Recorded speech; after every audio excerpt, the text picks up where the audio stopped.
नागपूर शहरातील कपिलनगर हद्दीतील राहणारे इसम चित्तरंजन रानवीकर यांच्या घरातून किंमती मुद्देमालसह सोन्याच्या दागिन्यांची चोरी झाल्याची माहिती फिर्यादी यांनी कपिलनगर पोलीस स्टेशन येथे दिली। चोरीची तक्रार दाखल होताच पोलिसांनी तपासाची दिशा बदलून 2 आरोपींना ताब्यात घेतले। आरोपींनी सुमारे 2,06,000 रुपयांचा मुद्देमाल लंपास केला। यात सोन्याच्या दागिन्यांचाही समावेश आहे। पोलिसांनी दिलेल्या माहितीनुसार चित्तरंजन रानवीकर काही कामानिमित्त बाहेरगावी गेले असताना चोरट्यांनी त्यांच्या घराचे कुलूप तोडून किमती सामानांसह सोन्याचे आभूषण लंपास केले। तपासादरम्यान 3 आरोपींनी चोरी केली होती। त्यापैकी 2 आरोपींना ताब्यात घेण्यात आले।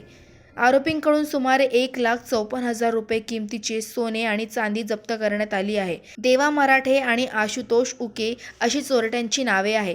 तिसऱ्या आरोपीचे नाव समोर आले नसून सर्व आरोपी रेकॉर्डवरील आरोपी असल्याचे पोलिसांनी सांगितले। पोलिसांकडून पुढील तपास सुरू आहे। पोलीस उपनिरीक्षक अविनाश खटके या प्रकरणाचा तपास करत आहेत। ऐकूयात ते काय सांगतायत।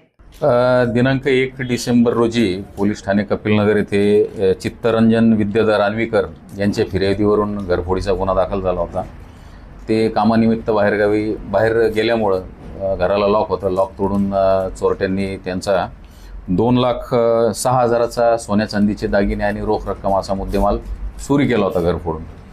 तर सदर गुन्ह्याचा तपास आमचे पोलीस उपनिरीक्षक श्री अविनाश खटके आणि त्यांच्यासोबतचे अंमलदार अरविंद काळवांडे, सूर्यकांत इंगळे, आशिष सातपुते, गणेश सावसाकडे यांनी शोध मोहीम राबवून 3 आरोपींना ताब्यात घेतला आणि त्यांच्याकडून 1,54,000चा सोना चांदीच्या दागिन्यांचा मुद्देमाल रिकव्हर केला। यामध्ये 3 आरोपी आहेत। एक देवांग उर्फ मिंट्या मराठे आणि दुसरा आहे आशुतोष धीरज उके। तिसरा आरोपी अजून मिळून आला नाही, त्यामुळे आम्ही त्याचं काय नाव उघड करत नाही।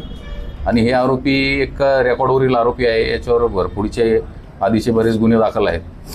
आता समोर आणखी एका गुन्ह्यामध्ये यांचा सहभाग असल्याची माहिती आम्हाला मिळालेली आहे आणि त्यामध्येही रिकव्हरी होण्याची शक्यता आहे। आम्ही त्यांना अधिक विश्वासात घेऊन माहिती घेऊन दुसरेही गुन्हे उघड करत आहोत। इंडिया न्यूज TV 24 ची ब्युरो रिपोर्ट, नागपूर।